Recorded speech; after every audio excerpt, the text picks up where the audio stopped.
My rich grandpa smiled, his dentures gleaming under the sterile fluorescence of the hospice room, and said, "How do you spend your $3,400,000 trust fund, Nora?" I blinked, my throat tightening like a noose, because the only fund I knew was the one I'd buried in student loans and rent checks for the last decade. "What fund?" I whispered, and that's when the monitors flatlined, his eyes glazing over like he'd just confessed to stealing my entire goddamn life. It wasn't grief that hit me first, it was rage. Pure and electric. The kind that makes your veins hum like live wires. Grandpa Harlan had built his empire from nothing, a kid from the Bronx who hustled scrap metal into a construction conglomerate that dotted skylines from New York to LA. He always said family was his real legacy, the one that outlasted concrete and steel. But as I sat there, holding his cooling hand, the nurses buzzing around like flies on roadkill, I realized he'd lied. Or someone had lied for him. Because that trust fund, it was supposed to be mine, locked away since I was 18, earmarked for the day I proved myself worthy, whatever the hell that meant in Harlan speak. The reading of the will was a circus 2 weeks later, crammed into the back room of some midtown law firm that smelled like old money and fresh coffee. My parents were there, Mom in her pearls, Dad nursing a scotch he'd smuggled in, along with my brother, Ethan, and his wife, Lila. Ethan, the golden boy, with his Wall Street haircut and that fake tan that screamed, "I summer in the Hamptons." Lila, all Botox and designer heels, clinging to him like kudzu on a corpse. And then there was Uncle Vic, Grandpa's younger brother, the black sheep who'd clawed his way into the family business on rumors and resentment. The lawyer, a weasel-faced guy named Hargrove, cleared his throat and started droning about assets, the brownstone in Brooklyn, the cabin in the Adirondacks, shares in Harlan Construction. But when he got to the trust fund, his voice hitched. The $3.4 million, established in 2008 for Nora Harlan, beneficiary upon reaching age 25, has been depleted. The word landed like a sucker punch. I shot up from my chair, the leather creaking under me. What the fuck does that mean? Depleted how? Hargrove adjusted his glasses, avoiding my eyes. Irregular withdrawals. N.S. Harlan. Starting in 2012. The board authorized transfers, but the signatures. He trailed off, flipping through papers like they were contaminated. Ethan leaned forward, all concern. "Nora. Honey. Sit down. This is a shock for all of us." "Don't honey me." "Ethan. You knew. You all knew." My voice cracked. But I didn't care. Mom reached for my arm, her manicured nails digging in like claws. "Nora. Language. Your grandfather wouldn't want. I don't give a shit what he wants anymore." I yanked away, storming out into the marble hallway where echoes mocked me. That's when I saw Lila in the corner, whispering into her phone, her lips curled in that satisfied little smirk. She'd always hated me, called me the charity case behind my back because I'd chosen community college over an Ivy League escape hatch. But this was deeper than sibling rivalry. This was theft. My future, gutted like a fish on the docks. I didn't sleep that night. Instead, I drove to Grandpa's old office in the Flatiron District, the one he'd kept as a shrine to his glory days. The security guard recognized me, Harlan blood runs thick, and let me in without a word. Rifling through dusty file cabinets under the hum of a flickering desk lamp, I found it, a ledger, handwritten in Grandpa's spidery script. Entries from 2012 onward. Initialed YH for Ethan Harlan. Withdrawals for business expansion. But Harlan Construction hadn't expanded, it had stagnated, bleeding cash on bad deals while Ethan climbed the ladder at a rival firm, Apex Development. The pieces clicked like a loaded chamber. Ethan hadn't just dipped into the fund, he'd siphoned it dry to cover his own screw-ups. A Ponzi scheme he'd run on the side, peddling fake real estate flips to suckers in Jersey. And when the Fed started sniffing around in 2015, who'd taken the heat? Me. I'd been fresh out of school, interning at a nonprofit in Queens, when the IRS audit hit. They claimed I'd funneled money through offshore accounts, money I'd never touched. I spent 6 months in pretrial hell. My name splashed across the post as Harlan heiress in embezzlement scandal. The charges dropped for lack of evidence. But the damage stuck. No job offers, no loans, just a scarlet letter that branded me untrustworthy. I'd taken the fall for him. Willingly. At first. Because he was my big brother. The one who taught me to ride a bike on the Coney Island boardwalk and promised he'd always have my back. Family first. Nora, he'd said, tears in his eyes as he begged me to sign the affidavits that muddied the trail.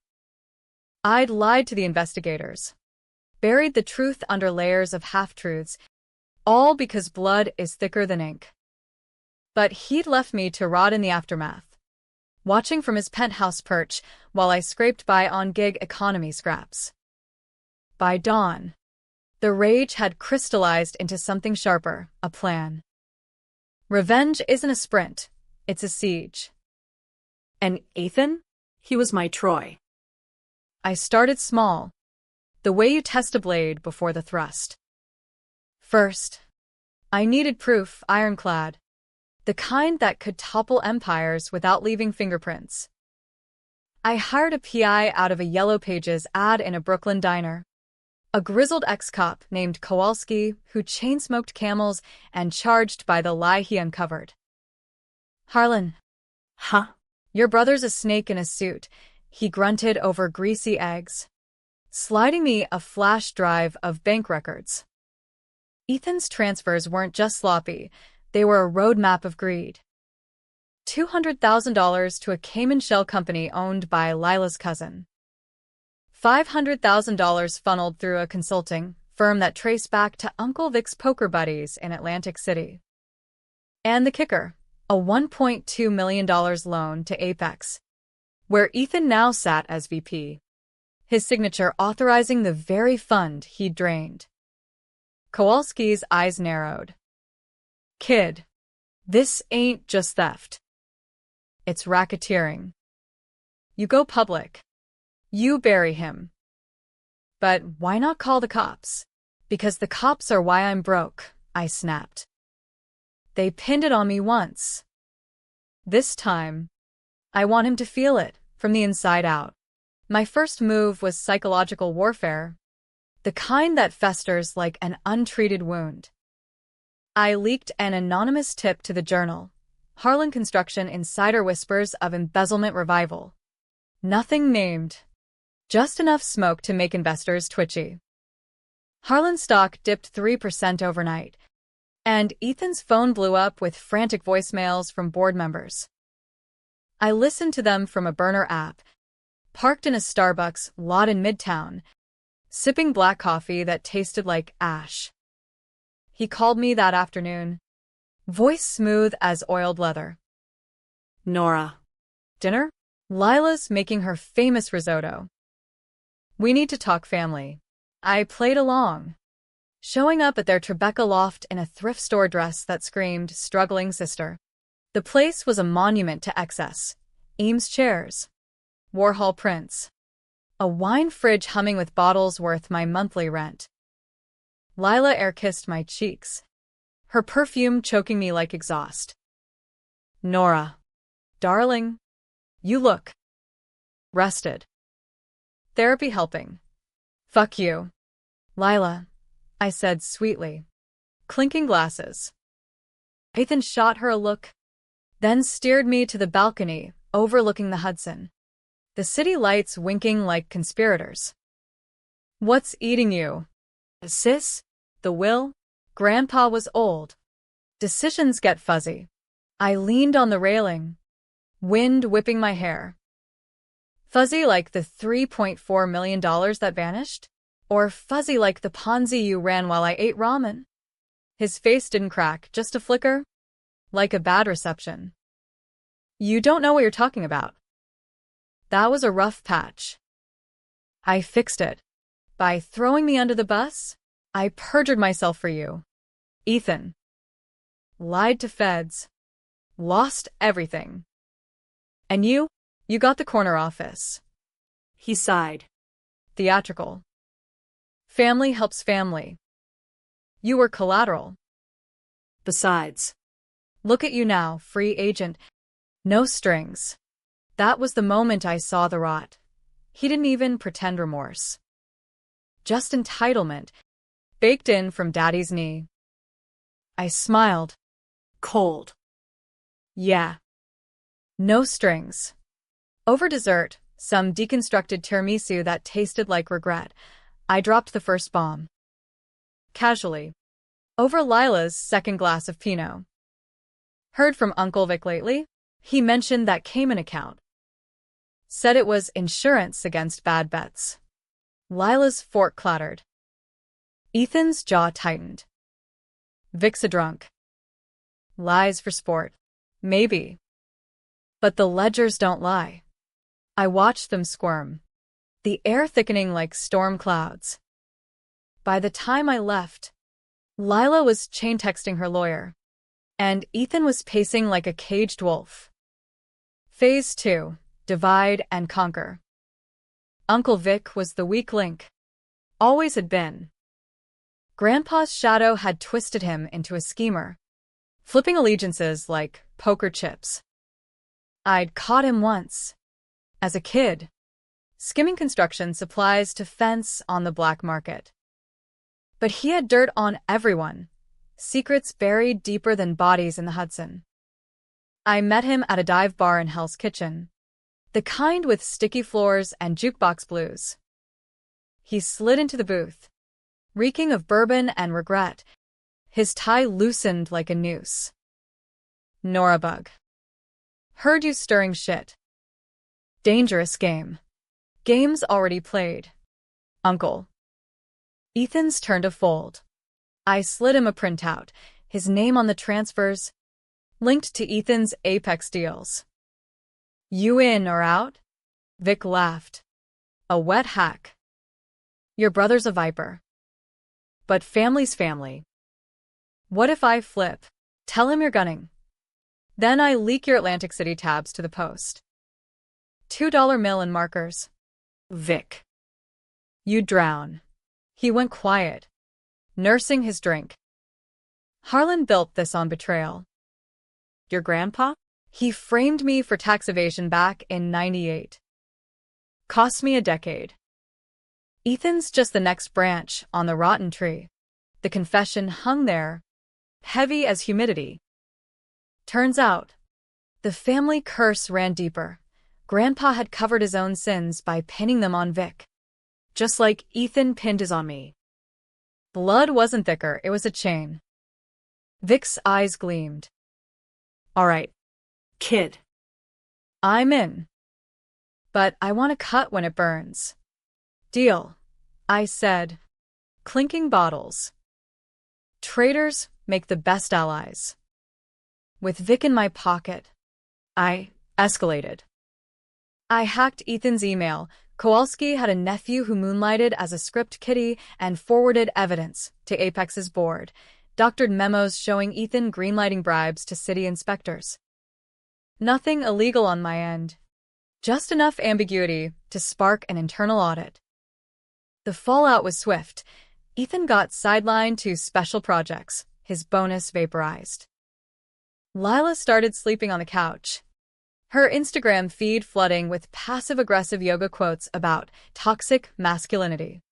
But Ethan didn't break. He countered.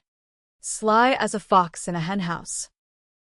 A week later, my landlord evicted me, anonymous complaint about noise disturbances that never happened.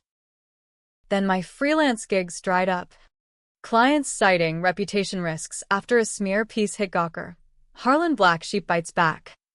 It painted me as the vengeful harpy, dredging up the old scandal. Ethan called. Voice velvet over venom. Told you. Sis. Play with fire. Get burned. I holed up in a motel off the Jersey Turnpike.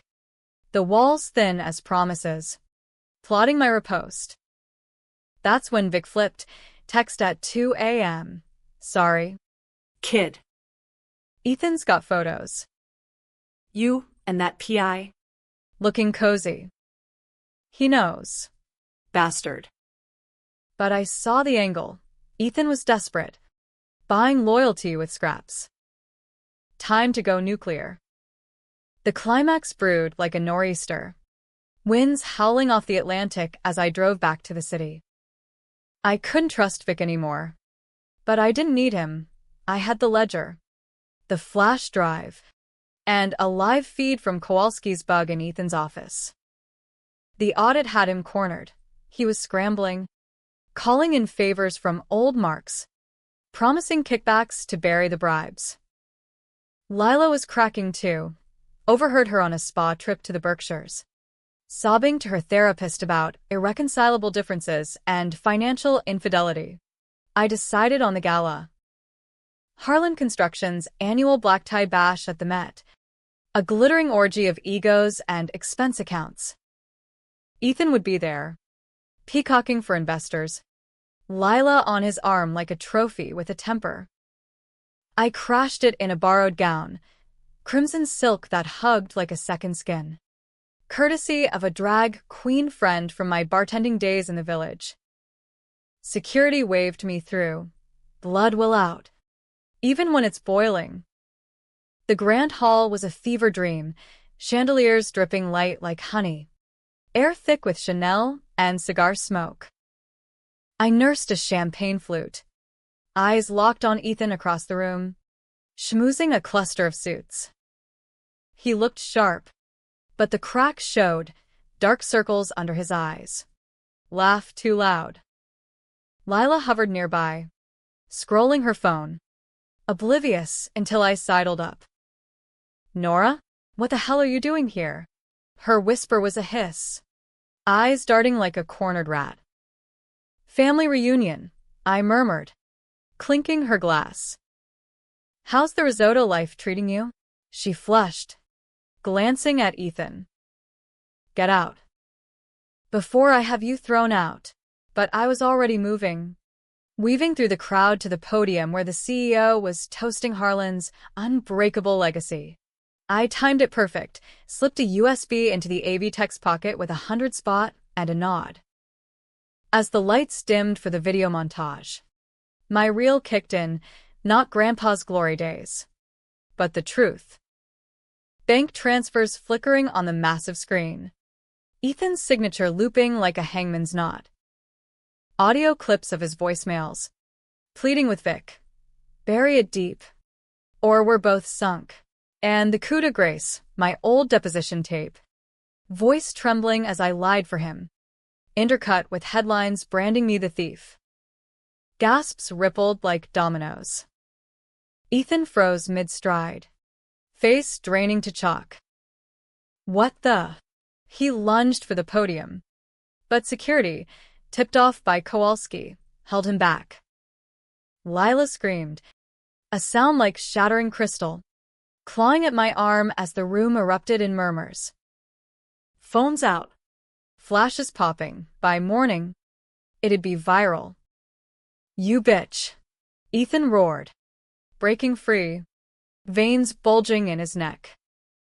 He grabbed my wrist, hard enough to bruise, dragging me toward a side exit. You think this ends it? I own you. Nora. Always have. In the shadowed alcove off the Egyptian wing, mummies watching like silent judges, he shoved me against the wall, breath hot and ragged. That fund? It was mine by right. You were the spare. The fuck-up who couldn't hack it. I did what I had to. I twisted free, heart pounding like a bass drum. And I did what I had to. For family. He laughed. Bitter. Family? You're poison. Dad always said you were the weak link. The word stung. But I saw the desperation, the man unraveling. Empire crumbling under his Gucci loafers. That's when Lila burst in. Heels clicking like gunfire. Eyes wild. Ethan. The board's calling an emergency meeting. They're suspending you. And Vic, he's testifying. For immunity. Ethan whirled on her. You knew. You pushed me into it. I pushed. You dragged me into your mess. She slapped him, the crack echoing off the sarcophagi. Then she turned to me, tears streaking mascara. Nora. He said it was over. That you'd never know. I stepped back. The three of us a tableau of fractured bonds. Part of me wanted to end it there, call the cops, watch him cuffed and led away. But another part, the one scarred by years of silence, hesitated. Was I any better? I'd built this revenge on lies of my own, leaks and hacks that skirted the law. Ethan was a monster. Sure. But monsters are made, not born. Grandpa's greed, Dad's neglect, it poisoned us all. Run, I said finally, voice steady. Or fight. But if you fight me again, I won't stop. He stared, chest heaving, then bolted, out the service door into the night. Lila's sobs chasing him like hounds. I stood there, alone with the ghosts, the weight of it all crashing down. Victory tasted like bile. The fallout was a media blitz. Apex fired Ethan by noon. Harlan Construction's stock tanked 15%, and the feds reopened the Ponzi file, with Vic's squeal filling the gaps. I got my trust fund back, $2.8 million after clawbacks, plus a settlement from the family lawyers to make whole the reputation they'd torched. Mom called. Weeping apologies. Dad sent a check with a note. Proud of you, kid. But pride felt hollow. A paper crown. Lila reached out too. A tentative DM, coffee? We met at a quiet spot in Soho. Her without the armor. Just jeans and a hoodie that swallowed her frame. I didn't know about the framing, she said, stirring sugar into black coffee. Not the details. But I suspected. And I stayed. For the life. Why tell me now? Because you're right. No one's clean. She slid an envelope across the table, divorce papers, with her testimony attached. Help me bury him proper. For once. I took it. The paper crisp as fresh snow. Allies shift. That's the Harlan way. Months blurred into a fragile normalcy. I bought a co-op in Brooklyn Heights. The kind with harbor views and ghosts of my own making. The money rebuilt what was lost, paid off debts. Seeded a small consulting firm for nonprofits. The irony not lost on me. But sleep came fitful. Haunted by Ethan's face in that alcove. The raw plea behind the rage. Then the twist, a letter. Postmarked Atlantic City. In Vic scrawl. Norabug. Loose ends. Ethan's not done. Check the cabin. The Adirondacks place Grandpa's retreat, now mine by will. I drove up in November chill. Leaves crunching like bones under tires. The cabin squatted by the lake. Weathered but sturdy. A relic of simpler sins. Inside. Dust motes danced in flashlight beams as I pried up floorboards in the study. The spot Grandpa always called his confessional. There was Another ledger. Older.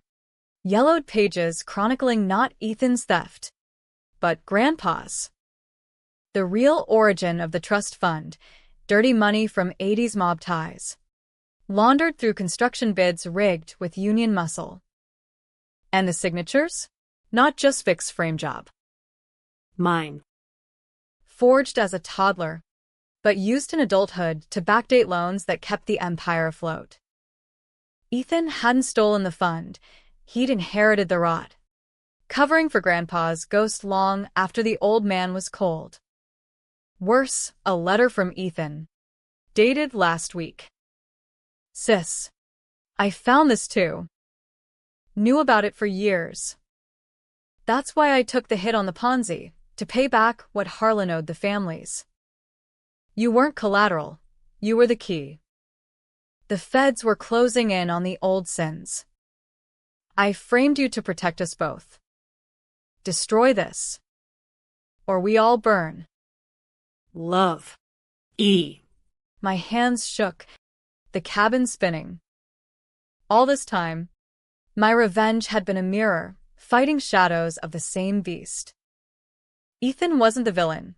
He was the echo, flipping sides to shield the name we both bore. And me, I'd avenged a lie, torn the family asunder for a debt that wasn't mine to collect. I burned it all in the fireplace, flames devouring paper like absolution.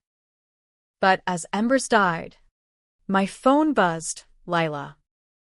Ethan's missing. Cops think suicide. Note in his car by the bridge. Said to tell you. Family first. I drove to the Hudson at dawn. The water slate gray and unforgiving. No body. Just ripples where he might have jumped. Or run.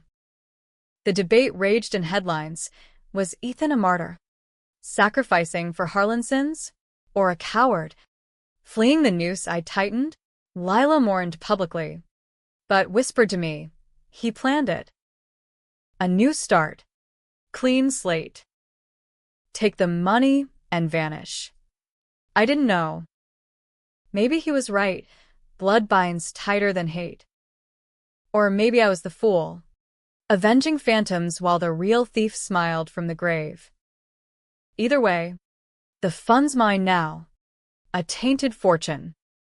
I could rebuild, walk away, or dig deeper, chase the next betrayal. In the end, I chose the gray. Poured half into a scholarship for kids like me, framed innocence clawing for light. The rest? A rainy day war chest. Because in America, revenge isn't over, it's just intermission. And family's forever a loaded gun. Fade to black. Or the next scene. You decide.